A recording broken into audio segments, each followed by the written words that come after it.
Some doors, once you walk through them, can never truly be closed again. I learned that the hard way. It started with a job, a simple night watchman's job, but it became something else entirely. This is the story of what I found in the dark, of the things we choose to remember and the things that are far too dangerous to forget.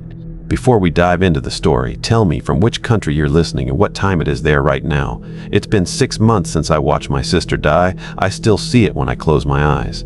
The way her car crumpled like tissue paper under the 18-wheeler, the sound of metal screaming against metal on Black Hills Highway. I was 2 cars behind her, following her to Rapid City for lunch.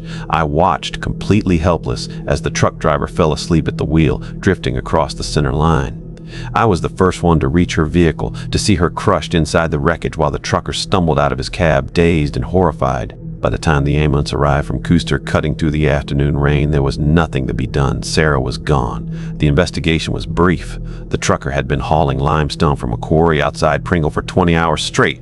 Corporate pressure, they said. No criminal charges, just a company fine and an out-of-court settlement that was supposed to put a dollar value on my sister's life. I quit my job at the hardware store in Sioux Falls the next day. It felt pointless to keep selling tools and paint to weekend do-it-yourselfers while the emptiness inside me grew. My therapist called it a catastrophic grief response, but labels didn't help fill the void Sarah left behind. They say people respond to grief in strange ways. Some turn to religion, some to drugs. I turned to isolation, renting a small cabin on the outskirts of Pringle, population 112, trying to make sense of a world that suddenly made no sense at all. I spent those first months in a fog, watching dust motes dance in the sunlight streaming through the windows, listening to the wind in the ponderosa pines, and drinking too much wild turkey. The money was running out when I saw the job listing at Buck's General Store, handwritten on yellow paper and taped to the community bulletin board. It was wedged between an ad for used snow tires and a flyer for the Pringle Volunteer Fire Department pancake breakfast. Night security guard needed. Rushmore County Museum of Forgotten Relics, 11 p.m. to 7 a.m. shift, $21 per hour. Call Alistair Finch, 605-55-2157. I'd never heard of the Museum of Forgotten Relics despite living in the area for months, but the pay was decent. And night work appealed to me. Since Sarah died, I'd become nocturnal anyway, afraid to sleep when the sun was down. The nightmares were worse in the darkness. I called the number from the payphone outside Buck's, not expecting much. The voice that answered was deep and weathered, like stone worn smooth by decades of wind. "Mr. Finch!" "I'm calling about the security guard position." Name, direct, no pleasantries. Mike Gunderson. Experience, 4 years military security, Army. I hadn't mentioned my service to anyone since moving to Pringle. It felt like it had happened to someone else in another lifetime. Meet me at the museum tomorrow, 10 a.m., junction of Old Hill City Road and Sheridan Lake Road. Look for the red mailbox. He hung up before I could respond. The next morning, I drove my rusted Chevy S10 down the winding roads, past abandoned mining equipment and through patches of fog that clung to the valleys. I almost missed the turnoff. It was just a gravel drive cutting between 2 hills, marked only by a faded red mailbox with no name. The museum wasn't what I expected. No grand building, no official signage, just a sprawling 2-story structure that looked like it had once been a trading post, with wooden additions cobbled on over decades. The parking lot was empty except for an ancient Ford F-150 with peeling paint. As I stepped out of my truck, the front door opened. Alistair Finch was tall and lean, with long silver hair pulled back in a neat braid. His face was deeply creased, like a topographical map of the Badlands, and his dark eyes held a sharpness that his age, which I guessed to be around 70, couldn't dull. "You're punctual," he said, extending a hand. His grip was firm, his skin like leather. "Come inside, I'll show you what needs guarding." I followed him through the door, not realizing then how completely that moment would change everything. The air inside smelled of dust, old paper, and something earthy I couldn't quite place. He led me through the main hall where display cases held objects that seemed jarringly out of place next to each other. A miner's helmet from the 1880s beside ancient-looking pottery. A collection of rusted medical tools beside a glass case holding a single worn moccasin. "The Museum of Forgotten Relics," Alistair said, noting my confusion, "is not like other museums. We don't organize by time period or culture. We organize by significance." "Significance to whom?" I asked, peering at a case containing a child's doll made of corn husks, its painted face unsettlingly lifelike. "To the objects themselves," he replied, as if that explained everything. "Some things accumulate importance, power, memory. Most museums display what people want to remember. We house what would be dangerous to forget." I almost laughed, thinking it was a marketing line, but the grave set of his mouth stopped me. He showed me the security office, a small room with monitors showing grainy feeds from cameras throughout the building. The desk had an ancient computer, a logbook, and a coffee maker that looked older than me. "The job is simple in theory," he said, settling into a creaking chair. "Watch the monitors, make rounds every 2 hours, ensure nothing is disturbed or missing in the morning." "Seems straightforward enough," I nodded, worried about theft. Alistair's face remained impassive. "Not in the conventional sense." He reached into his desk drawer and pulled out a laminated sheet of paper. "These are the rules. Follow them without exception." I took the paper, expecting the usual security protocols. Instead, I read 10 bizarre commandments. Complete 4 rounds per shift at specific times. Never approach the Native American wing between 2 and 4 in the morning. Never correct an exhibit that has moved. If the basement door is open, close it and call him immediately, regardless of the hour. I looked up from the list, expecting him to crack a smile to tell me this was some kind of initiation prank. His expression remained deadly serious. "Is this for real?" I asked, tapping the paper. "Every word," he replied. "The previous guard lasted 3 weeks before disregarding rule number 3. He's at Monument Health in Rapid City now. The doctors say he might walk again by Christmas." "He heard the drumming," Alistair said simply, "and he went to look." I swallowed hard, the laminated rules feeling heavy in my hand. These rules seem unusual. "This is an unusual place, Mr. Gunderson." Alistair stood up, straightening his worn flannel shirt. "The pay reflects the requirements. You need money, and we need someone who follows instructions precisely." "Can you do that?" I thought about my dwindling bank account, the rent coming due on my cabin, and the long, empty nights stretching ahead of me. What choice did I have? "Yes," I said, "I can follow rules." Alistair nodded once. "Good. I'll see you tonight at 10:30 for training. Your first solo shift starts tomorrow." He moved toward the door, then paused. "One more thing. Gregor Schmidt comes by at 6 in the morning to make coffee before he opens the gift shop. Good man. Skittish. Doesn't like to talk about the museum after hours." After he left, I sat in the security office rereading the rules. Outside the window, clouds gathered over the Black Hills, promising another afternoon storm. I thought about Sarah, about how she would have laughed at the situation. Her pragmatic older brother taking a job guarding cursed artifacts.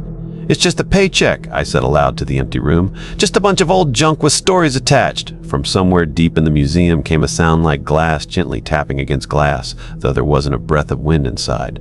I folded the rules and slipped them into my pocket. Just local superstitions, I told myself. Just another job. I had no idea how wrong I was.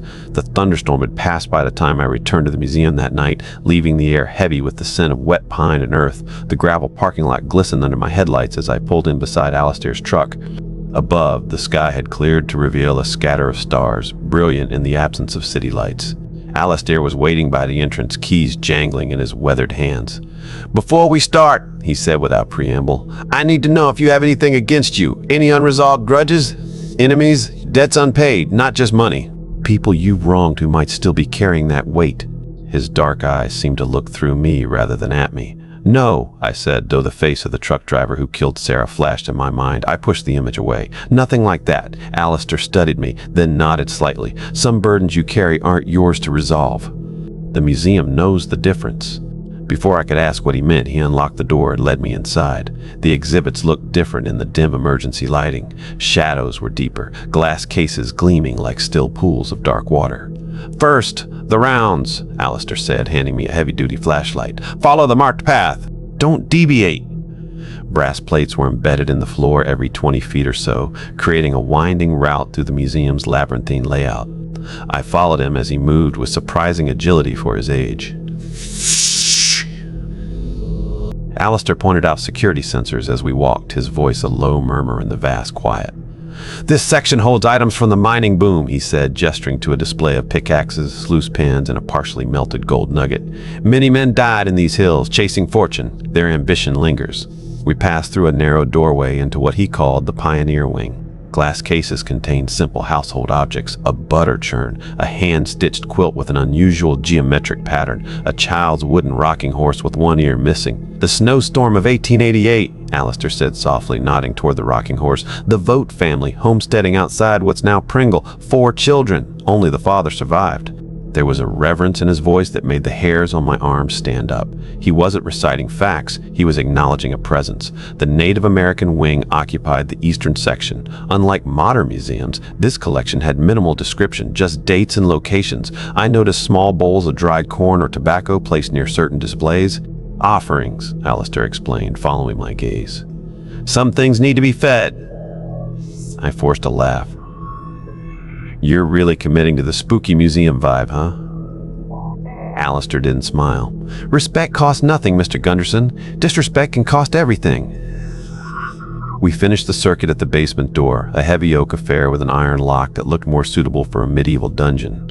The archive, Alistair said, patting the door like an old friend. Always check that it's secure, but never open it during your shift, not for any reason. What's down there, I asked. Things that haven't found their proper place yet, he replied, turning the key in the lock. Things still deciding what they want to be. Back in the security office, he showed me how to operate the surveillance system and fill out the logbook. Previous entries were sparse. Just times, initials, and occasional notes like movement in case 32 or drumming at 317 lasted 6 minutes. Your predecessor, Jens Larson, Alistair said, tapping an entry from 3 weeks ago. Last note he made before he broke the rules. The handwriting was jagged, almost frantic. Drumming won't stop. Going to check source. What exactly happened to him, I asked. Alistair's face grew somber. They found him in the Native American wing, pressed against the ceiling, spine fractured in 3 places. He kept saying something had him by the ankles, something he couldn't see. I swallowed hard. And you believe that? Doesn't matter what I believe. Matters what you do when your time comes. He checked his watch. I'll leave you now. Your training is complete. Wait, that's it, I protested. I thought training would last all night. You know the rounds, you know the rules. He headed for the door. The rest is experience. He paused, hand on the doorknob. One more thing. If the power goes out, and it might in these hills, don't light any candles or matches. Darkness is safer than certain kinds of light. Then he was gone, leaving me alone with the logbook, the rules, and a building full of forgotten relics. I told myself this was ridiculous. Alistair was clearly indulging in local legends to spice up a boring security job. Ghosts and cursed artifacts made for better stories than make sure nobody breaks in and steals an arrowhead. At 1 o'clock in the morning, I began my first round. The brass plates guided me through the museum's maze-like layout. My flashlight beam picked out oddities I hadn't noticed during the tour. A Victorian mourning brooch containing what looked like human hair, a miner's journal with brownish stains on the cover, a collection of weathered wooden dolls from a missionary school, their painted faces faded to expressionless smudges. Everything was quiet. I completed the round in 20 minutes and returned to the security office to log it. As I wrote my initials, I heard it. A soft, rhythmic tapping coming from somewhere in the building. Tap, tap, tap, like fingers drumming on glass. I checked the cameras, seeing nothing unusual on the grainy feeds. The tapping continued, gentle but persistent. My first instinct was to investigate, but Alistair's warnings echoed in my mind. Instead, I noted it in the logbook. Tapping sound, 12:47 a.m., source unknown. The sound stopped abruptly at 1:30. The silence that followed felt expectant, as if the building were holding its breath. At 2:45, the small black telephone on the desk rang, its shrill bell making me jump.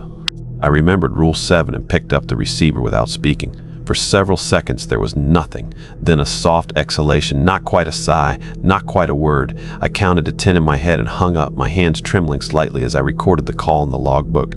The 3 o'clock round was uneventful, the museum still and silent. But as I passed the Native American wing, giving it a wide berth as instructed, I could have sworn I heard the faint sound of drumming, so distant it might have been my imagination or my own pulse in my ears. Back in the security office, I tried to focus on my phone, scrolling mindlessly through news articles.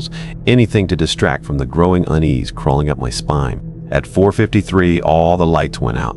The emergency lighting should have kicked in, but the museum plunged into complete darkness, except for the faint blue glow of the computer monitor. I remembered Alistair's warning and flicked on my flashlight, keeping the beam pointed downward. That's when I noticed it, the faint impression of wet footprints crossing the office floor. Small, like a child's, they led from the doorway to the desk, then vanished. But I was alone. I'd been alone all night. I stood frozen, flashlight shaking in my grip as somewhere in the darkness, a child's laughter echoed briefly, then faded to silence. I barely slept the next day. Each time I closed my eyes, I saw those small, wet footprints crossing the security office floor. My cabin, which had felt like a refuge from the world after Sarah's death, now seemed exposed. Too many windows, too many ways for something to get in. Around noon, I drove into Pringle and stopped at the Broken Spoke Cafe, the town's only restaurant. As I slid into a booth, Darlene, the waitress who seemed to work every shift, brought me coffee without asking. "You're the new night guard up at Finch's place," she said. It wasn't a question. "Word travels fast," I replied, warming my hands around the mug. "Small town," she shrugged, pulling out her order pad. "The usual?" I nodded, though I'd only been in twice before. Somehow she'd memorized that I liked the Denver omelet with extra peppers. As she walked away, I noticed a man at the counter watching me, mid-50s, with the leathery skin of someone who worked outdoors. He wore a Pennington County road crew jacket despite the warm day. When our eyes met, he slid off his stool and approached my table. "You're working for Finch," he said, his voice gravelly from what I guessed were decades of cigarettes. "That's right." He sat down without an invitation, coffee mug in hand. "I'm Rolf Erickson. My nephew was a night guard there about 7 years back." He waited, sensing I had more to say. "Made it 3 months before he quit. Wouldn't talk about why." Then he started drinking bad. Wrapped his truck around a tree up near Rockerville last winter. "I'm sorry to hear that," I said, uncomfortable with where this was heading. "Before he died, he told me something. Said the things in that museum, they're not what Finch says they are. Said some of them came from places they shouldn't have." Rolf leaned closer. "Places like the Wounded Knee massacre site, the mass grave at Fairburn where they buried those miners after the cave-in of 47. Mr. Finch seems to take respectful care of the artifacts," I said carefully. Rolf gave a bitter laugh. "That what he told you? That they're artifacts?" He shook his head. "You seem like an okay guy. Take some advice. Quit while you still can."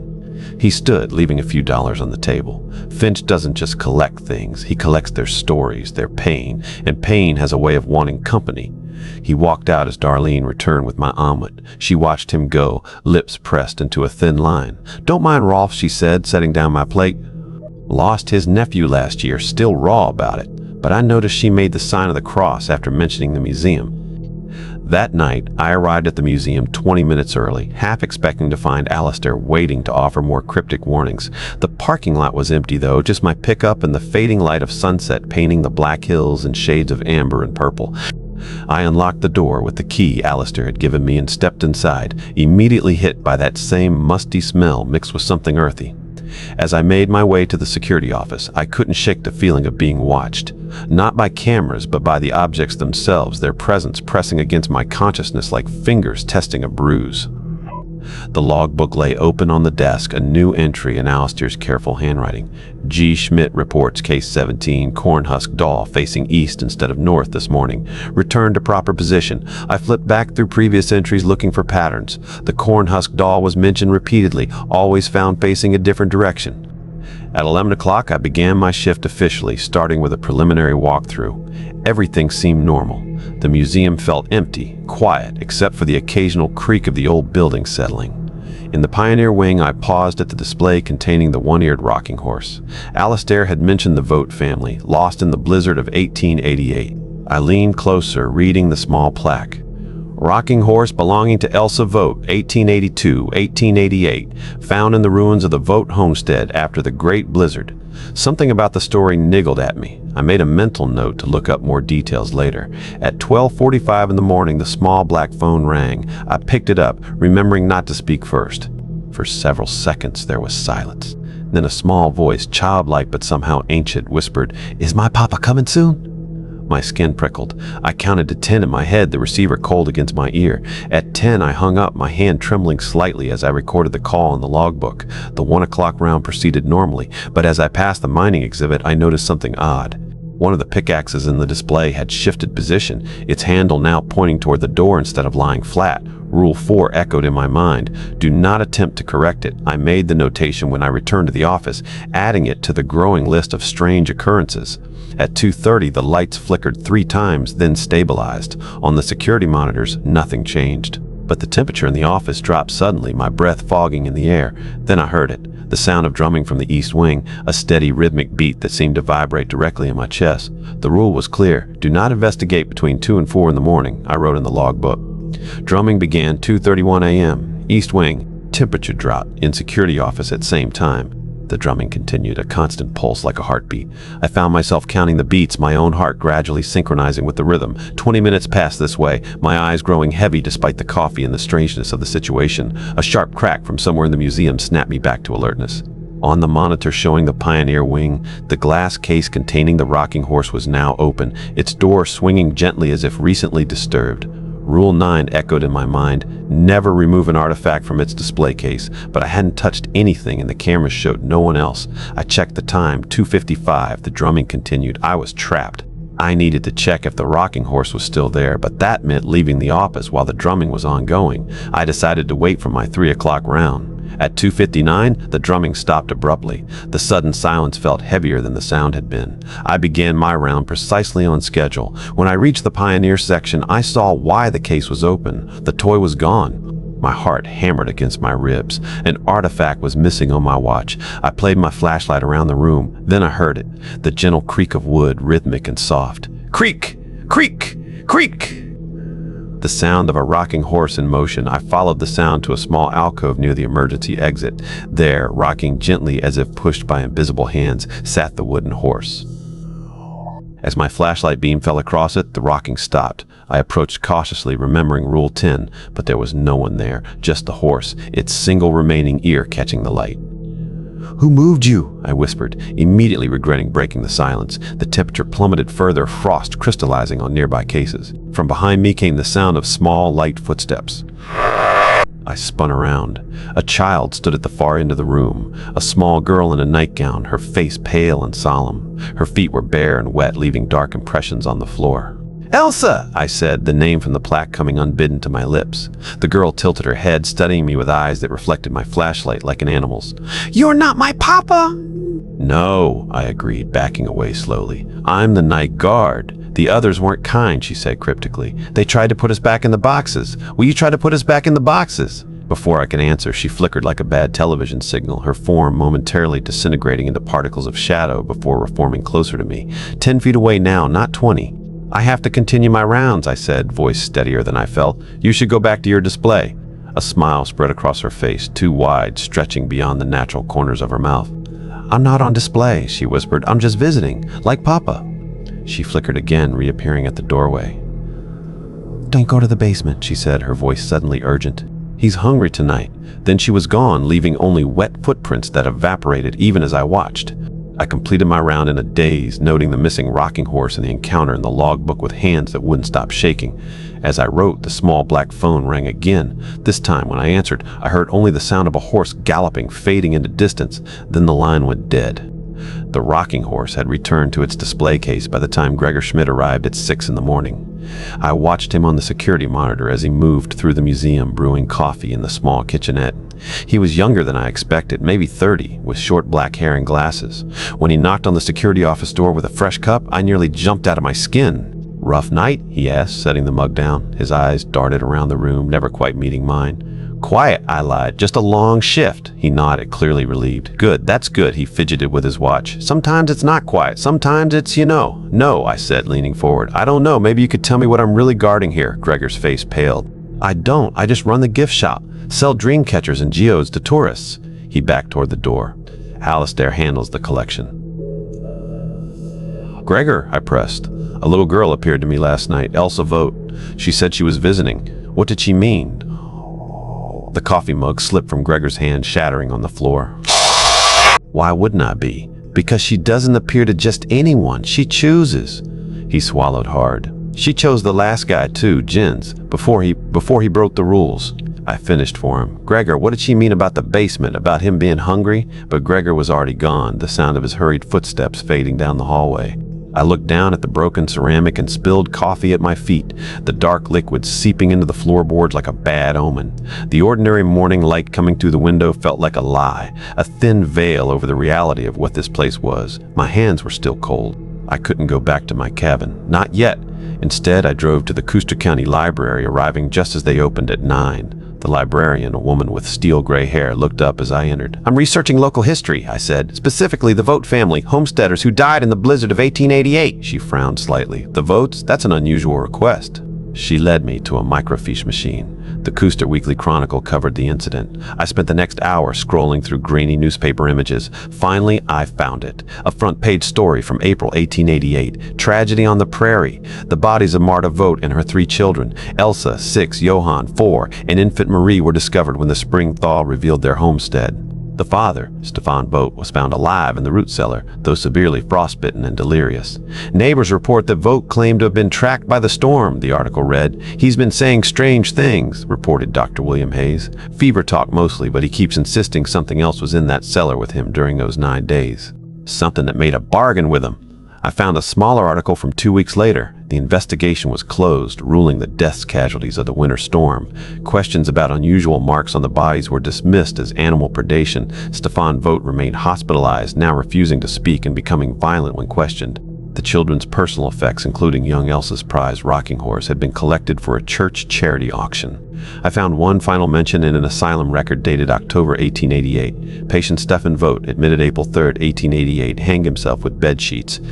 In the days preceding his suicide, attendants reported he claimed to see his deceased daughter Elsa standing outside his window nightly, wanting to come in. I returned to the museum just before nightfall, determined to speak with Alistair before my shift.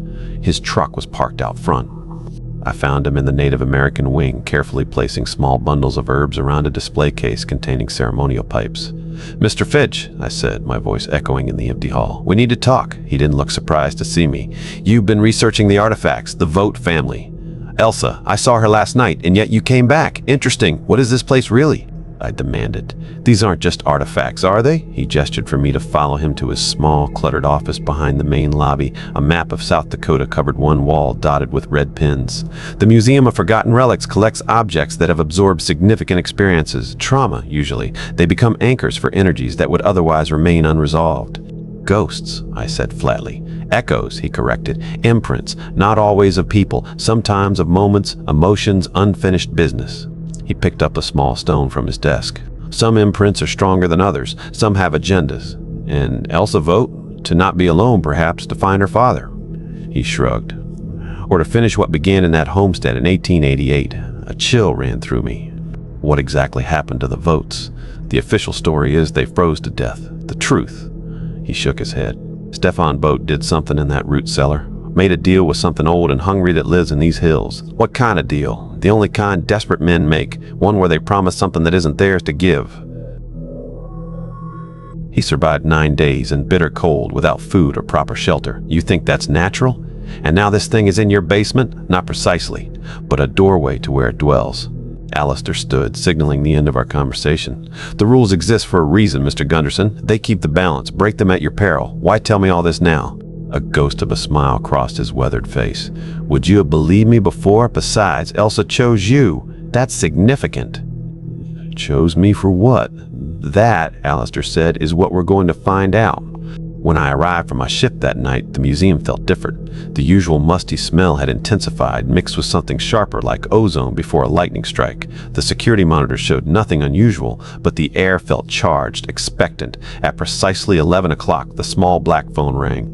I hesitated before answering, remembering the galloping hoofbeats from the previous night. Finally, I picked up the receiver, saying nothing as instructed. For several seconds, only silence. Then, a man's voice, ragged and desperate. "Elsa, is that you? I've been looking for so long." The hairs on my neck stood up. Stefan Vogt calling for his daughter. I counted the 10 in my head, fingers gripping the receiver so tightly my knuckles ached. At 10, I hung up, noting the call on the logbook with shaking hands. 11 p.m. call. Male voice asking for Elsa. Outside, thunder rumbled across the Black Hills. The first round wasn't scheduled until 1 in the morning, but something pulled me from the security desk. A need to move, to check the building. I grabbed my flashlight and stepped into the hallway, immediately noticing the temperature had dropped drastically. My breath fogged in front of me. The first anomaly appeared in the Pioneer exhibit. The glass case containing the Vogt family's rocking horse stood open again, but this time the horse hadn't moved. Instead, a trail of small, wet footprints led away from the display, disappearing around a corner. I made a mental note to log the open case later. As I approached the Native American wing, I heard it, a soft, rhythmic drumming from deep within the east wing. I checked my watch. 11:47, well outside the prohibited hours. According to the rules, I could investigate. The brass plates led me deeper. the drumming growing louder. It led me to a case in the farthest corner. Inside was a single drum, small enough to hold in one hand. Its surface was decorated with faded symbols in red pigment. The drum appeared untouched, yet the rhythmic beating continued as if invisible hands were playing it through the glass. As I watched, frost began forming on the case, ice crystals spreading in intricate patterns. The temperature plummeted further, pain shooting through my fingers. From behind me came the sound of bare feet on the wooden floor. I turned to find Elsa standing there, her pale nightgown appearing bluish in the dim light. "He's calling," she said, her voice echoing strangely. "Can you hear him?" I thought of the phone call, the desperate man asking for his daughter. "Your father?" "Not him," she replied, her expression darkening. "The other one, the hungry one." Papa made a promise. Thunder crashed outside and the lights flickered momentarily. When they stabilized, Elsa stood directly before me, though I hadn't seen her move. "The basement door's unlocked," she whispered, her eyes reflecting my flashlight like twin moons. "He's waiting for you to check." I made my way quickly back to the security office, checking the basement door as I passed. It was securely locked, Alistair's heavy iron padlock in place. Relief flooded through me, though it was short-lived. When I reached the office, the logbook lay open, pages flipping by themselves as if caught in a breeze, though the air was completely still. They settled on an entry from 3 months ago, the last night of Jens Larsson's employment. 3:27 a.m., basement door found unlocked. Securing now. 3:40 a.m., heard child crying in basement. Investigating. Rule 10 doesn't apply if someone needs help. The rest of the page was blank, but a dark brownish stain marked the corner of the paper. I touched it gingerly. Dry, but unmistakably blood. The small black phone rang again, startling me. I picked it up automatically. "He didn't follow the rules!" Elsa's voice came through clearly. "Will you?" On the center monitor, the basement door stood open, darkness yawning beyond it. I dropped the phone and ran. The basement door was still locked when I reached it, exactly as I'd seen minutes earlier. I checked the padlock twice to be certain. Back at the security desk, the monitors had returned to normal. The logbook was closed. No sign of the blood-stained page I'd seen. Thunder shook the building, and rain began lashing the windows. I tried calling Alistair, but the phone line was dead, just a hollow buzzing when I lifted the receiver. At 1 o'clock in the morning, I began my scheduled round. Everything appeared normal until I reached the Native American wing. The drumming had started again, louder now. As I approached, keeping my distance, I noticed something had changed. The drum was no longer alone in the case. Beside it sat the small doll made of corn husks. The round continued without incident until I reached the mining wing. There, in the center of the path, stood a man, tall and gaunt, dressed in tattered clothing from another century. His beard was wild, his eyes hollow with exhaustion or madness. Frost clung to his hair and eyebrows. Rule 10 flashed in my mind. I adjusted my path to maintain the required distance, avoiding eye contact. As I passed, the man turned to follow my movement. "You've seen her," he said, his voice the same I'd heard on the phone. "My Elsa!" I didn't respond, keeping my pace steady. "She looks like her mother," he continued, his voice breaking. "But she's not anymore. I didn't understand what it would cost." Despite my determination, I found myself slowing. "What did it cost, Mr. Vogt?" His eyes widened at the sound of his name. "Everything," he whispered. "Everything I loved. He was so hungry and I was so cold. 9 days in darkness." Thunder crashed directly overhead. The lights flickered violently. When they stabilized, Stefan Vogt stood directly in front of me, his face inches from mine. His breath was visible in the cold air, smelling of earth and decay. "The door is open now," he said. "He's waiting. He's always waiting." I stepped back, maintaining the required distance. "The basement door is locked. I checked it myself." "Not that door," he hissed. "The other one, the one only children can see." He flickered like a bad projection, his form momentarily transparent. Through his chest, I could see the hallway behind him and a small figure standing there, Elsa, watching us with solemn eyes. "Papa," she said softly, "it's time to go back." Stefan's face contorted in terror. "No," he pleaded, turning toward her. "Please, Elsa, not again. You promised," she replied, her voice suddenly adult, ancient. "A life for a life, 9 days for 9 souls." "I didn't know," Stefan cried, his form becoming less substantial with each word. "I didn't understand." Stefan Vogt gave me one last desperate look before his form dissolved entirely, particles of shadow swirling toward Elsa like iron filings to a magnet. She absorbed them with a small sigh, then turned her attention to me. "3 doors," she said cryptically. "3 doors in this place." One to enter, one to exit. She smiled, that too wide smile that stretched beyond the natural corners of her mouth. And one that should stay closed. With that, she vanished, leaving me alone in the cold hallway. I completed my round on autopilot. The small black phone remained silent for the rest of the night, but twice more I heard the sound of galloping hoofbeats echoing through the museum. At 3 o'clock, I discovered the corn-husk doll had returned to its original display case. The hand drum and the Native American wing sat alone once more. Everything seemed to have reset itself. But in the Pioneer wing, the case containing the Vogt family's rocking horse stood empty. As I returned to the security office, I heard it. The gentle creak of wood. Creak, creak, creak. Following the sound led me to the basement door. There, rocking gently on the floor before the locked door, sat the wooden horse. As my flashlight beam fell across it, the rocking stopped. Slowly, impossibly, the horse's head turned toward me, its painted eye fixing me with a gaze that held centuries of patient hunger. From behind the basement door came the sound of something massive shifting its weight, followed by a low, rumbling exhalation that made the door itself vibrate in its frame. The basement wasn't empty. It had never been empty. I backed away from the basement door, keeping my flashlight trained on the rocking horse. Rule 9 screamed in my mind, but the horse had removed itself. The rules were changing. When I reached the security office, I found a new addition to the laminated rule sheet, a handwritten 11th rule in Alistair's precise script. 11. If the black rocking horse appears outside its case, return it immediately. Use gloves from the desk drawer. Do not touch it with bare hands. Do not look into its eyes while moving it. My watch read 3:17. Outside, the storm had intensified, rain lashing against the windows. I had a choice to make. As if sensing my thoughts, the security monitors flickered, showing a single image across all screens, the basement door, where the rocking horse now moved with increasing speed, its wooden runner scraping against the floor. Behind the door, something knocked 3 times, slow and deliberate. I reached for the drawer containing the gloves. The latex felt thin and inadequate. As I approached the basement door, the horse had stopped moving, sitting motionless before the heavy oak barrier like a sentinel. Its single eye gleamed in my flashlight beam. Thunder crashed overhead as I knelt beside the toy, careful not to look directly at it. Up close, I saw details I'd missed before. Tiny teeth marks on the remaining ear. Strange symbols carved into the underside of the rockers. What looked like dried blood in the cracks of the aged wood. "Okay," I whispered, more to steady myself than anything. "Back to your case." The moment my gloved hands touched the horse, a bone-deep cold shot up my arms. The lights flickered violently, then went out completely, plunging the museum into darkness except for my flashlight beam. Behind the basement door, something heavy shifted, followed by the sound of wooden stairs creaking under significant weight. Fighting the urge to run, I lifted it carefully. Despite its size, it felt unnaturally heavy, as if filled with lead. I backed away from the basement door, keeping my eyes fixed on the floor. The knocking came again. 3 slow, deliberate knocks that resonated through the entire building. The basement door shuddered in its frame but remained closed. As I carried the rocking horse through the darkened museum, I became aware of movement in my peripheral vision. Shadows shifted independently of my flashlight beam, gathering in corners and doorways, watching my progress. The temperature continued to drop until each breath burned in my lungs.